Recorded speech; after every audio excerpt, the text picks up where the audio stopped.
The Kobo Elipsa 2e is a bit of a conundrum. When I released my review of it, I found it was excellent as an e-reader to read Kobo-Bought E-books on, middling to read and annotate PDFs on, and nigh unusable as a note-taking device.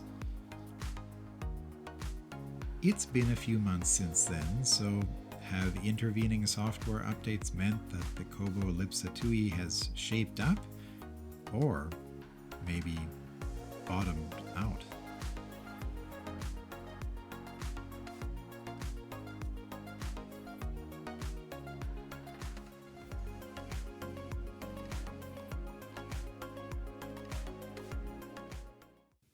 So I downloaded the expected software update with the hopes I usually have for e-readers to improve, although I steeled myself for the disappointment that I also usually experience. The verdict is, yet again, pretty mixed to very negative. First, let's discuss PDFs, which will be pretty quick, as it looks like Kobo has done almost nothing at all to improve the PDF reading experience. Honestly, I find it hard to express just how disappointing I find that. Yes, thankfully all the improvements from the 2e's initial launch remain. Faster pinch and zooming on PDF documents, and I actually think this works a tad bit better than before. It seems slightly faster and a bit more accurate than it was. There are also less instances of the device just jumping you to the full zoom scale when you just start to pinch in on the page. So, while minor, that is a plus in my books. But every other drawback of PDF documents remains the same. There are still no dedicated cropping or column reading modes for PDF documents. Thankfully, the 2e's other big improvement, also ported over to the first Elipsa, of letting you set a zoom scale and then being able to page through your document at that zoom level, is still intact.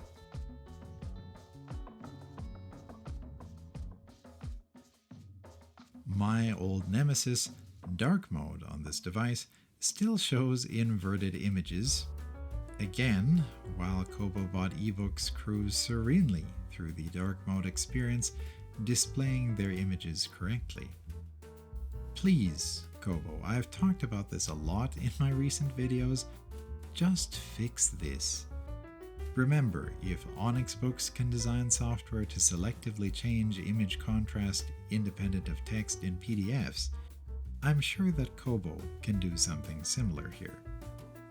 Also, it only happened to me the once during testing, but look at this incredible glitch-o-rama.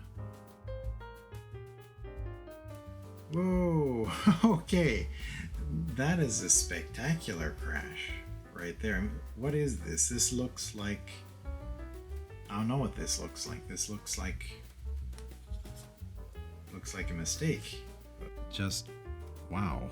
Unintentional page turns also make an unwelcome return and seemed actually a bit more frequent than before. This is supposed to be an update, right? And, most vexing of all, Kobo has refused to restore its previously excellent definitions ability for PDF documents. You can press on words all day long, but the device just isn't going to do this. Again, in a show of the blatant double standard Kobo seems to apply to not placing resources into the free PDF experience versus the paid Kobo-Bought ebook experience, Kobo-Bought ebooks still retain this definition excellence.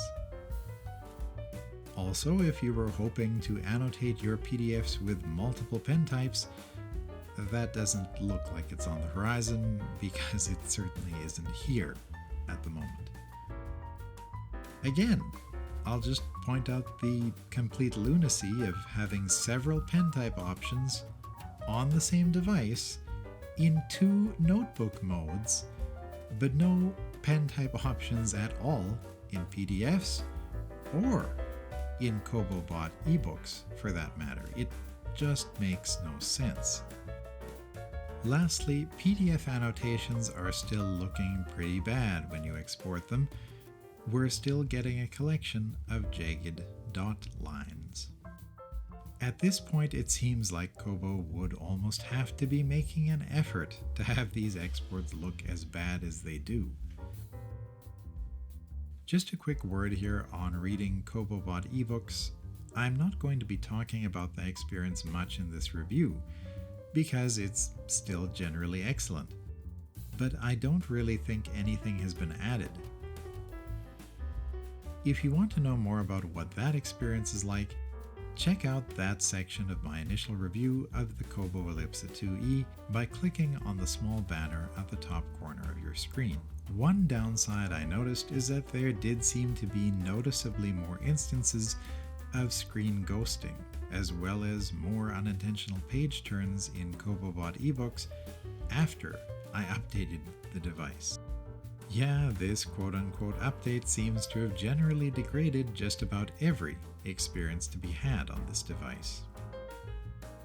But, my friends, we press on. So it's on to the notebook modes, my other long-standing nemesis on this device. First, the basic notebook.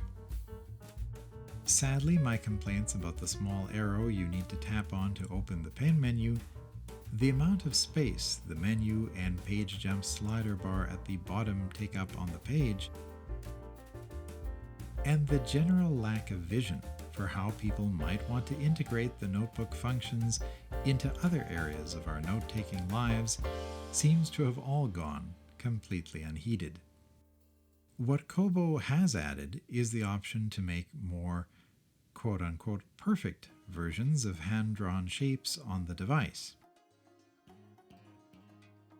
This is similar to a feature present on iPads for a while now, where if you draw a shape and then hold the stylus still at the end, the device will process your hand-drawn shape and smooth it out for you. This works the same way with drawing your shape by hand and then hesitating momentarily with the stylus at the end, and the device will create a smoother, more perfect version of your shape. It doesn't seem to work with more complex shapes, but in my experience it worked pretty well with simpler geometry. One of my critiques when first reviewing the Elipsa 2e was that the lasso tool in the basic notebook really didn't allow you to do very much, just move words and shapes around the page. But Kobo has thankfully attempted to add some functionality to the lasso tool. Now you can use this to move objects around the page, but you can also use it to resize your shapes or notes. This part of the tool works impressively well, I think, with it feeling snappy and responsive. Also, it does allow you to change the aspect ratio of your shapes, something that seemed the exclusive preserve of Onyx Books e-readers for a number of years. However, it seems to not let you change the aspect ratio of your handwritten notes, only allowing you to resize or move these around. When used to select handwritten notes, the lasso tool will also give you an option to convert these into text. However, this didn't always work perfectly, and sometimes the device would just end up converting any other nearby handwriting to text as well, so some improvement needed there, I'd say. I find it pretty shocking that the copy option doesn't seem to work, or maybe it does. Either way, it's pretty useless without a paste tool. What? Yes, you heard that right.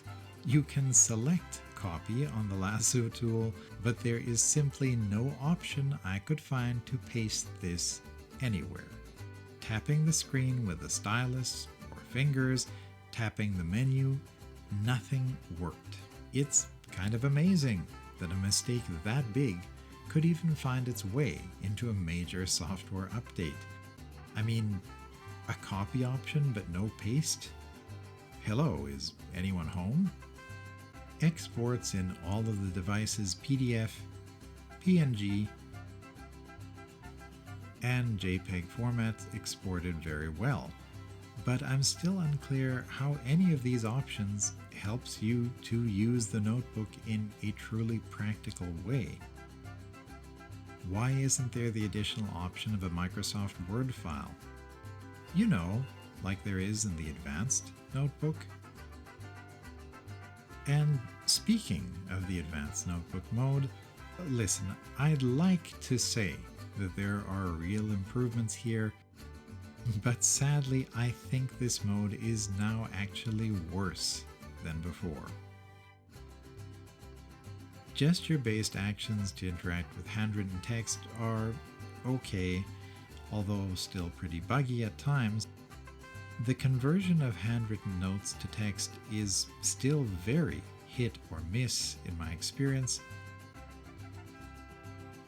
You can still move these blocks of notes around, but slowly and not very accurately. And again, the ultimate purpose or usefulness of this evades me. The new menus they seem to have added to multiple options on the device seem a little pointless when there is again a copy option, but no ability to paste. And no, tapping somewhere else on the screen with either stylus or fingers doesn't paste anything either. So not really the greatest experience. And that's definitely an understatement compared to how trying to use these modes made me react at the time. Okay. Thin in a heck of unity, me. There's been no progress. No. What are you processing all the time? Is this what they mean by AI poetry? I guess. Is it dead? I have no idea. Goes to... Okay, it actually deleted it down without me. Like, page jump issues galore. Turn it off. I can't even turn it off. From my perspective, the different drawing, flowchart, and equation modes have been little more than a novelty as they were implemented before. And this update hasn't helped that at all. The convert ability doesn't seem to do much. Their new menus, again, have the same inability to paste anything you try to copy.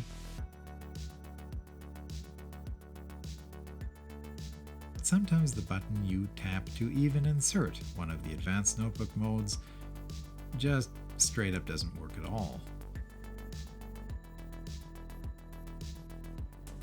Even when you do get these different modes open, they're slow, just as bad if not worse than when I originally reviewed them, and generally a chore to use. Yes, the Microsoft Word file, HTML, and text file formats exported about as well as you would think for their respective file types. But honestly, that takes very little away from the sting of just how bad this update has made the Advanced Notebook. In my opinion, the Advanced Notebook mode is actually considerably worse than when I first reviewed it. One other quick note, Kobo has also added a search tool to the basic and advanced notebooks, and generally it worked quite well in my tests. It was able to successfully find both printed and handwritten notes I made, even when I really tested this function by writing messily with the brush pen type.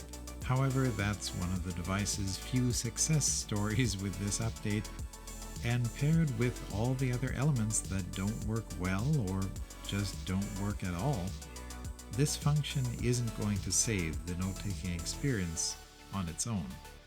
So, with all of these drawbacks, after the latest updates, does the Kobo Elipsa 2e still have anything to recommend it over its most direct competitor, the Kindle Scribe? Well, amazingly, yes, I'd say it still does. For one, Amazon seems to be sticking firm on only allowing you to annotate your PDF documents if you send it to the device through their own software. whereas on the Elipsa 2E, you can mark up your PDFs by just dragging and dropping them onto the device. No app needed. Another point in its favor is that it is considerably lighter to hold than the Scribe. Lastly, the Kobo Elipsa 2E does allow you to still write directly on your Kobo-Bought E-books, and so far Amazon seems to still only allow you to put sticky notes on most Amazon-bought e-books. Although, to be fair, if I were Kobo, I'd worry about the fact that 2 out of those 3 advantages it holds over the Scribe could be wiped out by a single software update from Amazon at any time. Hence, why Kobo needs to do much better than this, especially with their flagship device. Here's hoping that Kobo will very quickly release a much better update in the near future. Thanks for watching. If you like this video, how about giving it a digital like and subscribe to encourage more Inktelligent videos like this one.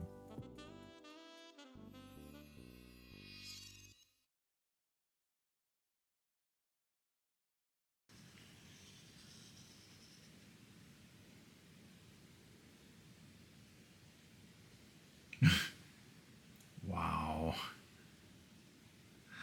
Wow, fail on camera.